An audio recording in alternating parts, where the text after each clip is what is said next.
kemuliaan bagi Bapa di surga dalam nama Tuhan kita Yesus Kristus. Saya mau ajak kita baca dalam Wahyu pasal 1 ayat 1 saja, karena bukannya tidak banyak ayat, banyak, tapi ya biarpun satu ayat kalau kita telusuri itu tidak habis-habis, terus bisa bagaikan air yang hidup, mengalir terus membawa kita kepada segala rencana kehendak Allah. Inilah wahyu Yesus Kristus yang dikaruniakan Allah kepadanya, supaya ditunjukkannya kepada hamba-hambanya apa yang harus segera terjadi, dan oleh malaikatnya yang diutusnya ia telah menyatakannya kepada hambanya Yohanes. Wahyu 21 ayat 5.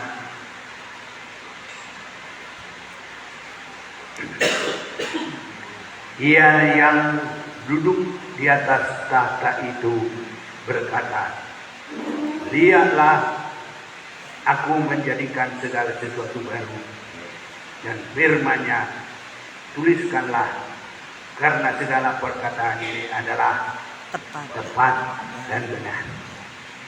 Saudara-saudaraku, kitab Kejadian adalah permulaan mencipta manusia. Namun manusia pertama itu, Adam yang pertama itu masih kalah. Dikalahkan oleh iblis dan jatuh ke dalam dosa. Itu sebabnya keadaan kita, rentetannya ini adalah dari kejatuhan Adam dan Hawa. Seandainya Adam dan Hawa tidak jatuh, kita mungkin tidak ada bambu runcing. Tapi karena dia jatuh, ya kita gitu deh, ya beginilah adanya. Namun dalam kitab Wahyu adalah Adam yang kedua. Di dalam Yesus kita dicipta manusia yang sempurna, yang asli, menurut rupa dan gambar Allah. Tidak akan jatuh dan akan kekal selama-lamanya. Jadi Kejadian itu ciptaan manusia pertama. Tapi kitab Wahyu ini adalah mencipta manusia yang benar-benar sesuai gambar dan rupa Allah, dan yang tidak jatuh lagi, yang di dalam rupa Allah dalam semua, dan kita akan bersama dengan Allah dalam hubungan yang begitu menyatu.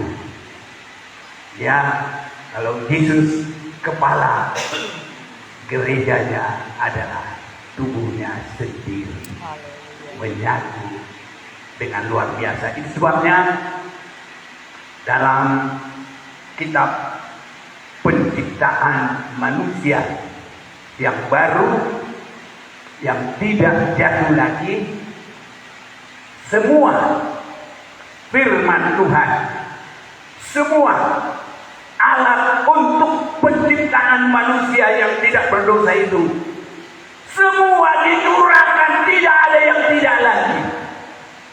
Itu sebabnya perjanjian baru, tempat Injil, Matius, Markus, Lukas, Yohanes, satu sejarah. Itulah Kisah Para Rasul, 21 surat-surat, dan satu lagi Wahyu. Semua sudah selesai, tidak bisa ditambah lagi, tidak bisa dikurang, pas, dan harus mengeluarkan manusia yang tidak bercacat celah, segambar dan serupa dengan Allah. Jadi permulaan di dalam Kejadian, penutup dalam kitab Wahyu. Habis itu terserah Bapa di surga, bagaimana kita di sana nanti. Pokoknya bersama Tuhan kekal selama-lamanya. Nah, dalam Wahyu pasal yang pertama, ayat yang pertama, dari Allah kepada Yesus dan kepada hamba-hambanya. Dalam ayat yang pertama ini ada dua hamba. Hamba penerima surat itu dan malaikat bersama dengan hamba Tuhan yang dipakai menulis surat ini, mengirim. Itulah Yohanes. Harus benar-benar diteliti dengan baik. Jangan asal begitu. Jadi hamba penerima Injil disampaikan kepada umum dunia, siapa saja, apapun model manusia, penjudi, pemabuk, penjina, apa saja, orang sehat, orang sakit, yang penting hidup, bisa ada telinga, semua disampaikan. Tapi kalau kitab Wahyu hanya hamba-hamba Tuhan. Kitab Wahyu disampaikan kepada hamba-hamba Tuhan. Dan tidak pakai, sekarang kan rame COD. Jadi nggak pakai bayar-bayar. Ya, ini langsung semua Tuhan berikan. Itu sebabnya kalau Injil itu siapa saja juga boleh. Tapi kalau kitab Wahyu ini kita baca dengan jelas sekali. Ya, inilah wahyu Yesus Kristus yang dikaruniakan Allah kepadanya. Jadi Allah kepada Yesus supaya ditunjukkannya kepada hamba-hambanya. Ini hamba-hambanya ini adalah penerima kitab Wahyu. Dan kalau kita perhatikan terus siapakah mereka, ayat yang keempat, dari Yohanes kepada ketujuh jemaat yang di Asia Kecil. Nah, jadi inilah hamba-hamba yang menerima surat kiriman itu. Jadi kalau semua senjata Allah diberikan, itu firman yang menyelamatkan oleh darah Yesus, itu penginjilan. Baru surat-surat firman yang menggembalakan, yang mendewasakan, yang mengarahkan kepada rupa dan gambar Allah. Dan surat yang dikirim ini adalah benar-benar surat koreksi. Itu sebabnya kita semua harus dengan terbuka. Ada rela. Selidiki aku, lihat hatiku, apakah ku sungguh mengasihi hidup. Kau yang mengetahui dan menilai hidupku, tak ada yang tersembunyi bagi. Semua harus siap sampai dikoreksi, tidak ada noda. Kalau dia belum sasaran yang sesungguhnya kitab Wahyu. Karena ini hanya kepada hamba, penurut, siap pelaku. Itulah hamba. Makanya sasaran kitab Wahyu ini bukan semua. Sudah ditetapkan supaya disampaikan kepada hamba-hambanya, hamba Tuhan. Itu mengalami penyucian darah Yesus, siap menerima firman yang mendewasakan. Jangan asal firman-firman begitu saja. Harus firman yang mendewasakan.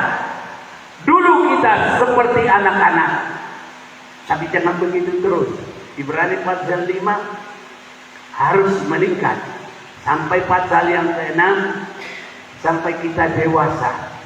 Karena kita dalam kitab Wahyu fase-fase tertentu nanti akan melewati, habisnya kitab Wahyu melewati pesta nikah anak domba Allah, dan mempelainya sendiri adalah gereja. Haleluya. Gereja Tuhan. Amin. Ya memang iya, bukan gereja setan, gereja palsu, bukan, gereja Tuhan. Haleluya. Cuma kita ini gereja Tuhan juga. Kalau masih langsung marah, nanti kalau diselidiki, dikoreksi, itu belum bisa. Ya, harus bisa dikoreksi. Karena surat kepada ketujuh itu bukan penginjilan, bukan penggembalaan. Surat itu adalah surat koreksi.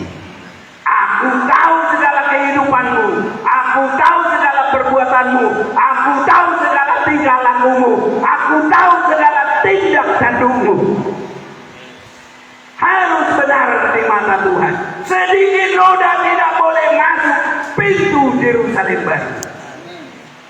Terserah mau ikut mau tidak. Itulah firman kitab Wahyu. Nah, makanya ke Yerusalem dengan ke surga masih ada beda. Ke surga tidak ditulis, tidak ada noda. Buktinya setan aja masuk, iblis masuk ke surga, melawan lagi, perang lagi di sana.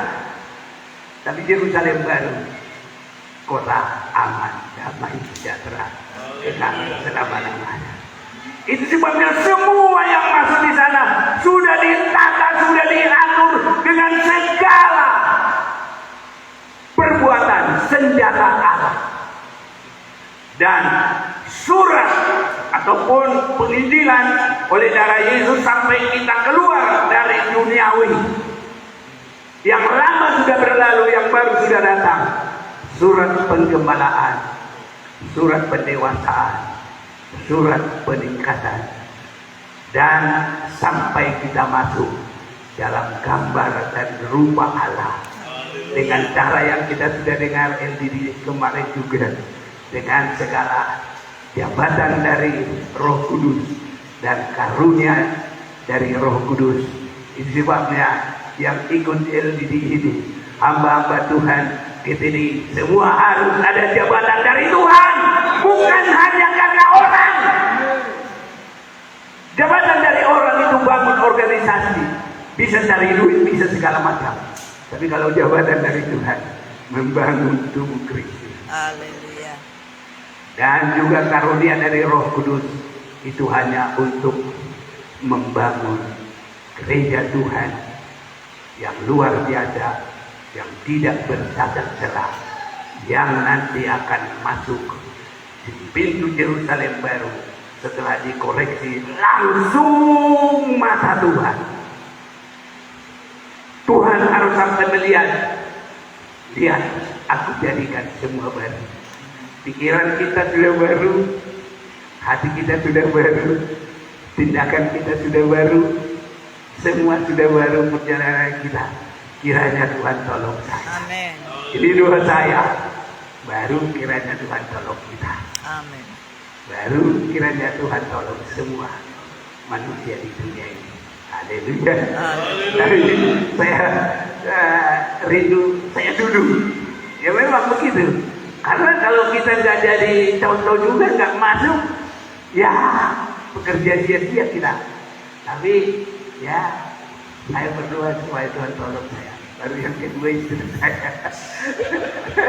Dalam dunia keluarga saya, dalam dunia keluarga rohani kita yang saat ini diketuai oleh Bapak Bishop kita, Allah S. Generator.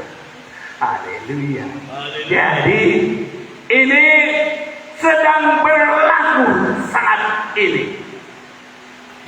Apapun yang terjadi, kita ini nanti harus dikoreksi oleh mata Tuhan. Ini tanggal sekarang ini kita memasuki yang ketiga ini ya di sini. Ya, harus kita ingat ini adalah peringatan Tuhan bahwa kita nanti harus langsung masuk lewat satu persatu di mata Tuhan. Nanti sebelum itu terjadi, sekarang kita diperingatkan. Kita nanti akan langsung satu-satu lewat dikoreksi mata Tuhan. Seperti kontes-kontes itu lewat mereka, dan kita harus kehidupan yang bisa lolos. Amin. Tidak ada yang mengganjal sedikit pun. Mari kita lepaskan semua apa yang menghalangi kita. Untuk semuanya Tuhan berkata, kamu lolos karena lihat aku sudah jadikan semua baru. Pikiran kita, hati kita, tujuan kita, niatan kita, lepaskan semua apa yang mengikat. Kalau tidak bisa masuk Yerusalem baru. Apapun sebelum nanti, sekarang. Karena persiapan itu bukan nanti kalau sudah mulai kontes kita lewat satu persatu. Tapi makanya dikirim surat ini supaya mempersiapkan hamba-hambanya dengan 3 penyampaian firman. Firman penginjilan untuk menerima penyucian darah Yesus supaya kita tidak sama dengan dunia ini. Firman surat-surat 21 supaya tergembala, dan kemarin juga udah berapa kali kita dengar dalam Efesus pasal yang keempat supaya kita masuk dalam rupa dan gambar Allah, kodrat ilahi. Itu sebabnya kitab Kejadian mencipta Adam tapi masih jatuh. Tapi dengan segala kuasa Tuhan, roh Tuhan, seluruh firman Tuhan, tidak ditambah, tidak kurang, semua itu membawa kita mencipta manusia tidak bercacat celah. Kiranya kita semua boleh terbuka menerima itu dan mengerti itu, bahkan bila Tuhan tolong kita terus LDB kita ini kembangkan terus sampai menghentak pelayanan kita, memilih yang akan pengganti-pengganti, memilih ya pelayan-pelayan Tuhan yang boleh menghentar lewat segala kelengkapan dari Allah. Manusia tidak bercacat dan tidak bercelah. Jadi nanti gereja-gereja gereja Tuhan, namanya gereja Tuhan. Semua yang ada di dalamnya adalah yang siap masuk Yerusalem baru. Permaisurinya Tuhan semuanya. Haleluya. Saya yakin itu bisa terjadi. Saudara yakin tidak? Di kita, bukan di sono. Kita duluan. Yakin? Amin. Jadi makanya kalau kita lihat jemaat-jemaat itu sudah ramai, sudah apa? Kita perhatikan, kira-kira orang ini nanti masih nggak di Yerusalem baru. Kita doain, kita gembalakan, kita arahkan. Sudah ada arahan bagi kita. Tidak hanya kumpul, wah sudah banyak kolekte, berapa juta. Jangan senang dulu. Itu bukan tujuan. Itu di sana juga itu banyak. Malah itu bilang, asal kamu mau menyembah saya, semua dunia ini saya kasih kepadamu. Itu dikatakan kepada Yesus, ya. Jadi nanti pandangan mata hamba-hamba Tuhan juga jangan senang dengan itu. Sudah ribuan jemaat, gereja sudah kayak Senayan. Waduh, apa lagi? Lolos enggak nanti di pintu Yerusalem baru? Kalau enggak lolos satu pun, apa yang kita kerjakan? Nol besar. Semakin tambah jiwa, semakin tambah nol besar. Tidak ada satunya. Jadi 0 kosong, 0 terus. Tapi pelayanan kita pasti diberkati oleh Tuhan. Amin. Masuk dalam hitungan Tuhan. Lihat, aku sudah jadikan semuanya Itu sebabnya ya 7 jemaat itu langsung dikoreksi.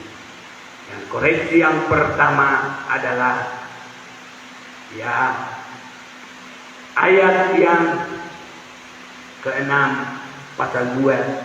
Tapi ini yang ada padamu, atau tolonglah Pak Yombi di kacamata keluarga kurang. Wahyu 2. Wahyu 2 ayat 6. Wahyu 2 ayat 6. Tetapi ini yang ada padamu, yaitu engkau membenci segala perbuatan pengikut-pengikut Nikolaus yang juga kubenci. Ini ada satu kehidupan yang pakai akal-akalan, berpura-pura. Ya, tapi yang paling itu ayat 5, Bapak. Wahyu 2 ayat 5. Sebab itu ingatlah betapa dalamnya engkau belajar, bertobatlah dan lakukanlah lagi apa yang terulang engkau lakukan. Jika tidak demikian, aku akan datang kepadamu dan aku akan mengambil kaki-kakimu dari tempatnya jika engkau tidak bertobat. Mulai ayat 3 lah, biar kita lihat. Wahyu 2 ayat 3. Dan engkau tetap sabar dan menderita oleh karena namaku, dan engkau tidak mengenal lelah. Namun demikian, aku mencela engkau karena engkau telah meninggalkan kasihmu yang sesungguhnya. Ya, sudah sampai situ. Jadi koreksi yang pertama adalah kasih. Memang kasih itu adalah terbesar. Kepada jemaat di Efesus yang mengajar tentang kasih adalah Rasul Paulus. Makanya surat-surat itu semua, mereka semua adalah hamba-hamba Tuhan yang dipakai oleh Tuhan.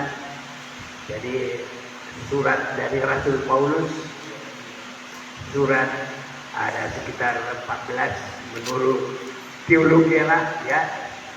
Baru Petrus 2, Yakobus 1, Yohanes 3, Yudas 1. Jadi itulah surat-surat. Jadi koreksi ke Efesus ini sebelumnya sudah disampaikan dulu pengajaran tentang kasih oleh Rasul Paulus. Surat Rasul Paulus kepada jemaat di Efesus. Kasih Allah yang sangat besar itu tidak dibayar. Walaupun bayar belakangan tidak. Jadi istilah sekarang tidak pakai COD, gratis. Kalau kata orang sekarang gratis. Jadi benar-benar tidak bayar. Nah, mengapa demikian? Justru itu supaya orang mengerti kasih Allah yang sangat besar. Itu sebabnya tolong baca Pak Hombing ayat 18 pasal 3 Efesus 3 ayat 18. Jadi Rasul Paulus menyampaikan surat ini biar semua tahu kasih Allah itu sejauh mana, dan nanti akan dikoreksi dalam kitab Wahyu. Efesus 3 ayat 18. Aku berdoa supaya kamu bersama-sama dengan segala yang kudus dapat memahami betapa lebarnya dan panjangnya dan tingginya dan dalamnya kasih Kristus. Ya, jadi semua harus tahu betapa lebarnya, betapa panjangnya, betapa tingginya, Dan dalam. betapa dalamnya kasih Allah. Itu sebabnya kita juga sudah mendengar dari kemarin para pembicara kita, baik Khaled sama Pastor Bishop juga ya, bahwa sudah disampaikan juga kasih Allah dalam Filipi pasal 2. Dalam pertanyaan orang-orang lain, kenapa Tuhannya orang Kristen bisa jadi manusia, bisa mati? Ini yang kita harus lihat. Tidak ada lagi kasih yang lebih dalam dari orang menyerahkan dirinya dengan mengosongkan sekosong-kosongnya. Itulah kasih yang terdalam. Makanya Yesus harus jadi manusia. Makanya Yesus harus meninggalkan kealahannya, mengambil rupa manusia. Dan dalam keadaan manusia, dia bukan untuk dilayani, tapi untuk melayani dan taat sampai mati. Itu membuktikan kasih yang paling besar. Amin. Dan kasih yang paling besar itu yang luar biasa, yang adalah lawan dari bahasa-bahasa kosong, elak, latetea, hotel, kosong, teal, elak, late. Yesus datang mengasihi waktu kita masih berdosa. Tidak ada lagi yang benar. Saat itulah Kristus mati untuk kita. Amin. Haleluya. Haleluya. Nah ini orang maju aja di hotel. Orang berdosa saja dikasih ini. Amin. Haleluya. Haleluya. Makanya Mukalim kemarin berapa kali dia bilang, benarkah kalau saudaramu berhasil, kamu suka tidak enggak? Nah, kita bilang, ya benar. Jujur. Berapa kali dikasih tahu? Ya, udah 3 kali ya. Wah, udah kayak Tuhan juga. Ada kayak kau nanti. Ya, itu sebabnya kita mau baca dulu dalam Roma pasal 5. Ya, kita mau baca mulai ayat 8. Boleh Mas tolong Roma 5 ayat 8. ayat 8. Akan tetapi Allah menunjukkan kasih-Nya kepada kita oleh karena Kristus telah mati untuk kita ketika kita masih berdosa. Iya. Yesus Kristus mati ketika kita masih berdosa. Justru tidak ada lagi yang benar satu pun di bumi ini.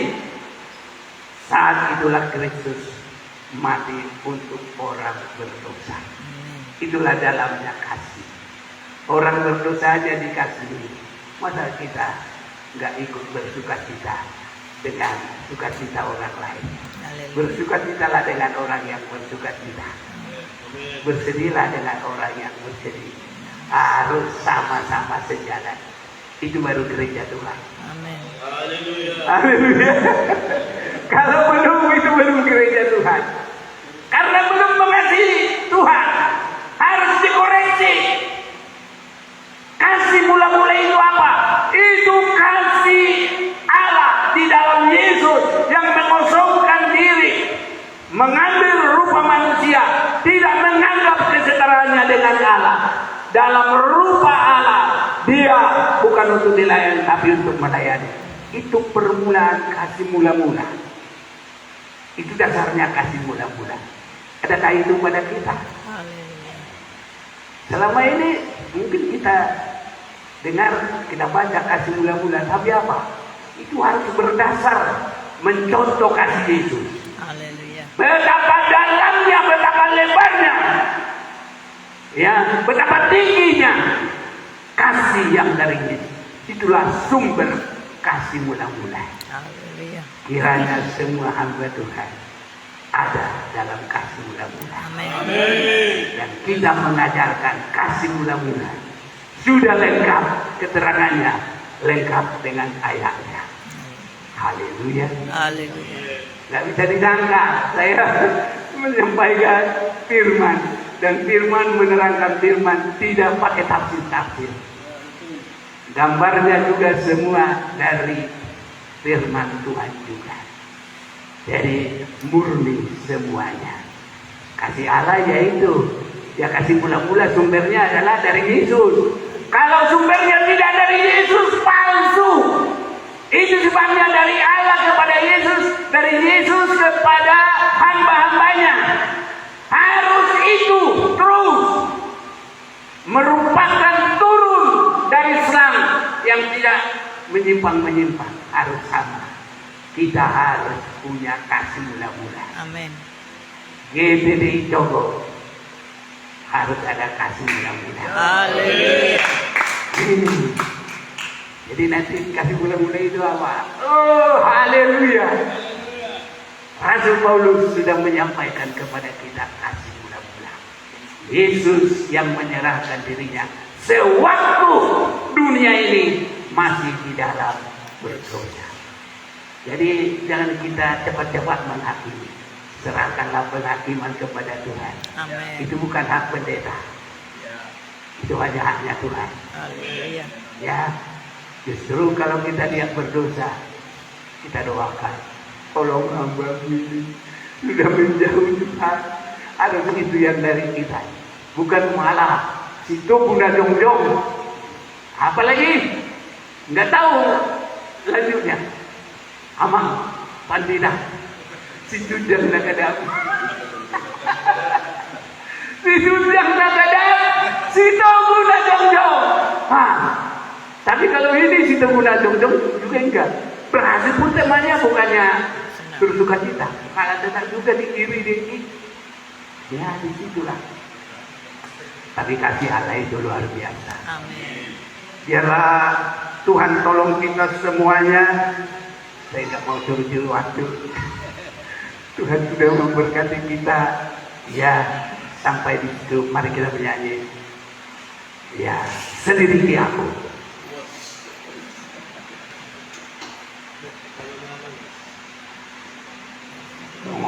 Oke, Mang. Ya, kalau singernya mau dukung juga.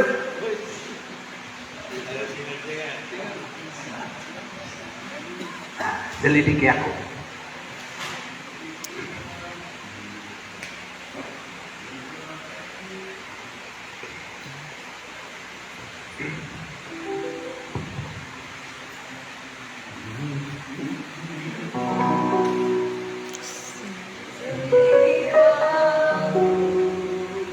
Berilah hatiku. Mari kita berdiri bersama-sama. Apakah ku sungguh mengasihi Ibu Yesus? Kau yang ada. Biar dari hati kita menyanyikannya. Hidupku tak ada tersembunyi bagimu. Telah kulihat kebaikanmu yang tak pernah di hidupku. Berdua sampai akhir. Tolong naikin tonnya sedikit biar pas.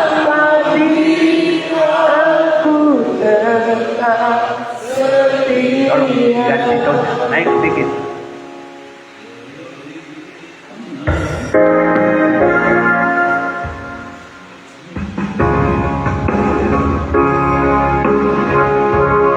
Selidiki aku, lihat hatiku. Apakah ku sungguh mengasihi Tuhan sudah mengasihi kita dengan kasih yang tidak terbatas. dan melihat tak ada yang tersembunyi bagimu. Telah ku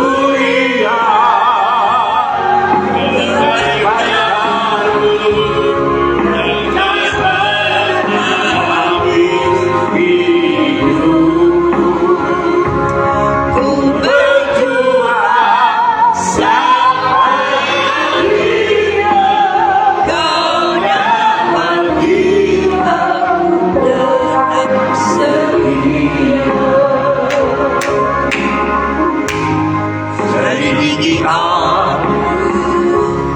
Lihat aku, Tuhan tolong kami. apakah ku Ini kami Tuhan. mengasihi Yesus, Kau yang Kami semua keseling Tuhan. dan berilah Mulai dari besok kami dan semua para hamba-hamba-Mu ini Tuhan. kepada yang tersembunyi bagimu. Biar kami baru Tuhan yang Lakukan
Kalau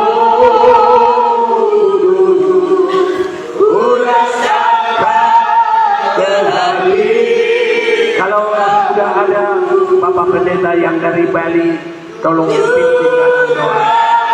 Ada?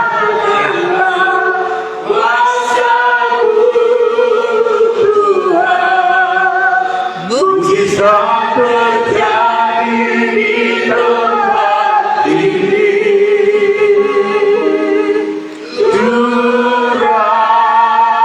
Curahkanlah kuasa-Mu Tuhan. Mujizat terjadi segala ini. Mujizat terjadi. Mujizat terjadi segala. Mujizat terjadi. Mujizat terjadi segala. Terima kasih, terima kasih, terima kasih, terima kasih Tuhan Yesus. Engkau yang menentukan kami, Engkau yang memilih kami, Engkau yang menetapkan kami, Haleluya. Engkau yang memanggil kami, Engkau yang memutuskan. Oleh sebab itu urapi kami dengan kuat kuasa-Mu, materaikan kami dengan kasih-Mu, agar kami mampu melakukan apa yang terbaik di dalam hidup Tuhan. Terima kasih Tuhan Yesus, terima kasih. Pagi hari ini kami mengucap syukur kepadamu atas segala karya dan lukisan yang Engkau berikan dalam hidup kami, untuk senantiasa memajukan dan menyatakan kuasa kemuliaan-Mu di tengah-tengah dunia ini melalui karya-Mu yang nyata Tuhan. Terima kasih Tuhan Yesus. Urapi hamba-Mu yang ada di sini Tuhan. Bapak Bishop, Engkau berkati, panjang umur dan usia, Engkau berikan kesehatan kepadanya bersama keluarganya Tuhan. Engkau yang menentukan kepemimpinannya Tuhan. Haleluya. Oleh sebab itu setiap kalimat-kalimat yang disampaikan biarlah bermakna dan berarti dalam hidup kami, menjadikan semangat untuk kami senantiasa sebagai hamba-hamba Tuhan, mendukung dan mempersatukan dan kukuhkan di dalam berdirinya GPDI Jokowi Tuhan. Terima kasih Tuhan Yesus, terima kasih. Berikan kekuatan dari sorga Tuhan, agar acara demi acara yang kami lewati ada roh Allah berkata di tempat ini, ada kuasa Allah meliputi kami semua, sehingga di dalam pelaksanaan sampai dengan akhir terjadi di dalam nama Bapa, Putra dan Roh Kudus. Terima kasih ya Tuhan Yesus. Hamba-Mu yang menyampaikan isi firman-Mu di usia yang jauh, tapi suaranya yang lembut dan keras tetap mendengungkan firman Tuhan. Engkau memberkati hamba-Mu Pak Manik Tuhan. Sekali lagi kesehatan panjang umur Engkau berikan bersama keluarganya. Di dalam tempat pelayanannya Engkau bertakhta dan berkuasa. Terima kasih Tuhan Yesus, terima kasih. Memberkati kami semua Tuhan, agar kami mendapat kekuatan yang baru, kesehatan yang baru. Berikan kekuatan buat kami Tuhan. Terima kasih, agar setiap pelaksanaan ini berjalan seturut kehendak-Mu. Kami tahu bahwa ada kelompok-kelompok yang lain merasa hatinya iri atau kecewa. Tuhanlah yang memberkati mereka, Tuhanlah yang mengutuk mereka, Tuhanlah yang akan menyertakan kuasanya, agar mata terbuka bahwa benar Jogo ada di sini, senantiasa menerima, senantiasa mengayomi. Terima kasih Tuhan Yesus, terima kasih. Haleluya, haleluya, puji Tuhan. Amin. Kami berserah.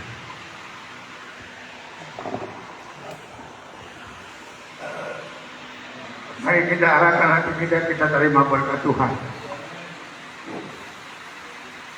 Pulang dalam kehidupanmu yang penuh kemenangan bersama dengan Kristus Tuhan kita.